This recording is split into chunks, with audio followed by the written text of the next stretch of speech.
ایک لڑکی کی شادی ہوئی۔ شادی کی پہلی رات دلہا کھانے کا بڑا سا تھال لے ہوئے داخل ہوا۔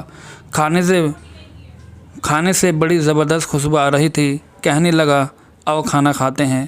بیوی بولی، میں نے دیکھا ہے تمہاری والدہ یعنی ماں نے بھی کھانا نہیں کھایا، ان کو بھی بلا لاؤ، پھر مل کر کھانا کھاتے ہیں۔ شوہر نے کہا، وہ سو گئی ہوں گی، انہیں چھوڑو، ہم دونوں کھاتے ہیں۔ بیوی اصرار یعنی ضد کرتی رہی، پر وہ اسی بات پر اڑا رہا کہ امی کو رہنے دو۔ جب بیوی نے شوہر کا یہ رویہ دیکھا تو اسی وقت طلاق کا مطالبہ کر دیا۔ شوہر بڑا حیران ہوا، اس نے سمجھایا لیکن وہ اپنی بات پر ڈٹی رہی، یہاں تک کہ طلاق ہو گئی۔ دونوں الگ ہو گئے۔ پھر دونوں نے دوسری شادیاں کر لی۔ 30-35 سال گزر گئے۔ عورت کے بیٹے ہوئے، بہت محبت کرنے والے، ماں کا خیال رکھنے والے، بہت آسودہ حال تھی وہ۔ اس نے ارادہ کیا کہ حج کرنا چاہیے۔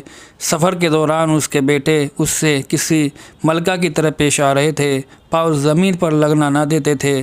صحرائی سفر تھا۔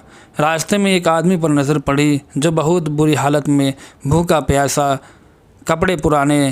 اس عورت نے بیٹوں سے کہا، جاؤ دیکھو کون مسافر ہے، اسے اٹھاؤ، ہاتھ منہ دھلا کر کھانا کھلاؤ، پانی پلاؤ۔ چنانچہ بیٹے گئے، ماں نے جیسا کہا تھا ویسا کیا۔ عورت کی جب اس پر نظر پڑی تو جان گئی وہ اس کا پہلا شوہر تھا۔ کہنے لگی، یہ کیا بات ہے، وقت نے تمہارے ساتھ کیا کر دیا؟ بولا، میری اولاد نے میرے ساتھ بھلائی نہیں کی۔ عورت کہنے لگی، کیوں کرتی کہ تم نے والدین کے ساتھ برا سلوک کیا تھا۔ میں اسی دن جان گئی تھی کہ تم ماں باپ کے حقوق ادا نہیں کرتے، اس لیے میں ڈر گئی کہ کل کو میرے ساتھ بھی ایسا ہی ہوگا۔ یہ دیکھو آج میں کہاں ہوں اور تم کہاں۔ ماں باپ کے ساتھ برا سلوک اللہ کی نافرمانی ہے۔ اگر اپنا بڑھاپا ہم شاندار گزارنا چاہتے ہیں تو والدین کے ساتھ شاندار سلوک کیجیے، کیونکہ یہ ایسا عمل ہے کہ جس کا بدلہ دنیا میں ہی دے دیا جاتا ہے، خواہ اچھا ہو یا برا۔ اللہ تعالی ہم سب کو عمل کرنے کی توفیق عطا فرمائے۔